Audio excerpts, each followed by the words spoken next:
Daniel, família, ó. Família é importante, né? Interessante, ó. Né, Tati?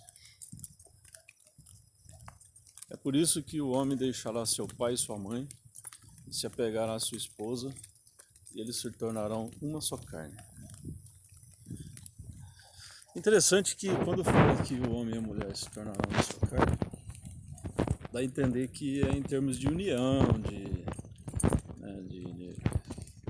quer dizer, os dois passam a um se preocupar com o outro, a ter, se um sofre, o outro sofre também, quer dizer, em sentido de união, se torna uma só carne mesmo, né? A pessoa passa a querer bem a outra pessoa e como se fosse o seu próprio corpo, né? Essa é a base, né, Daniel? Mas também se torna uma só carne quando nasce um filho, né? Quer dizer, um homem e uma mulher, nasce um filho, se torna uma só carne. E se torna uma só carne novamente, né? Né, Carlos Eduardo? E se torna novamente, né, Sofia? E vai se tornando novamente uma só carne. Interessante isso. Infinitamente. Quando Deus criou esse planeta Terra, criou as estrelas, criou o ar, criou as árvores, os animais e por fim criou a humanidade, ele revelou o propósito dele, né? Lá em Gênesis. Qual que foi o propósito de Deus, Daniel?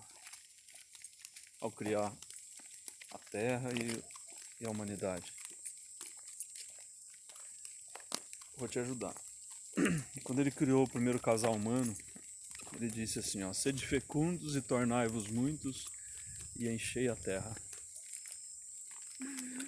Quando ele falou isso, ele revelou o propósito dele. Qual que era? De ter a terra cheia de pessoas, né? Não é? Aí você poderia dizer assim, mas será que chegaria a um ponto que não teria mais filhos? A gente não sabe, não tem essa informação, né? Mas o propósito de encher a terra foi revelado. Não foi, Tati? Foi revelado. Quando o primeiro casal humano eles decidiram não seguir a orientação de Deus, eles seguiram a orientação de um ser, né, que não era humano. Significa que Deus havia criado outros seres, né, além do ser humano, antes de criar os seres humanos. Tanto é que quando foi criar o ser humano, Deus disse assim, ó: façamos o homem à nossa imagem e semelhança. Ou seja, ele estava dizendo aquilo a outras criaturas, certo? Depois a gente tem também a informação de que Jesus Cristo ele tinha vindo dos céus, né? Então Jesus Cristo já vivia antes dos céus. Então é muito provável que quando Deus falou façamos o homem à nossa imagem, à nossa semelhança, ele estivesse dizendo ali para o próprio Jesus, né? Na condição de filho de Deus no céu, né?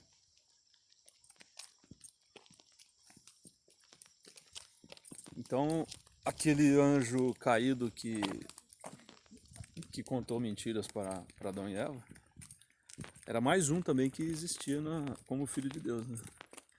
Só que ele não era o primeiro, né? O primeiro era Jesus Cristo. Jesus Cristo também é conhecido como unigênito. Por quê? Porque ele foi o primeiro a ser criado diretamente por Deus. Então ele era conhecido como filho unigênito. E primogênito, né? Primeiro. Depois, quando Adão e Eva recebeu essas informações, esse conhecimento falso de um outro anjo, que era na tentativa de se tornar um anjo de luz, né? Mas na verdade é um anjo de engano, né?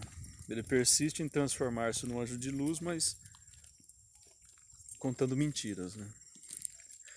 E a verdade de Deus é que se eles não seguisse a orientação de Deus, eles morreriam, né? Eles voltariam a ser pó, não é isso? E o que o anjo mentiroso falou? Que eles não morreriam, não é isso? Bati.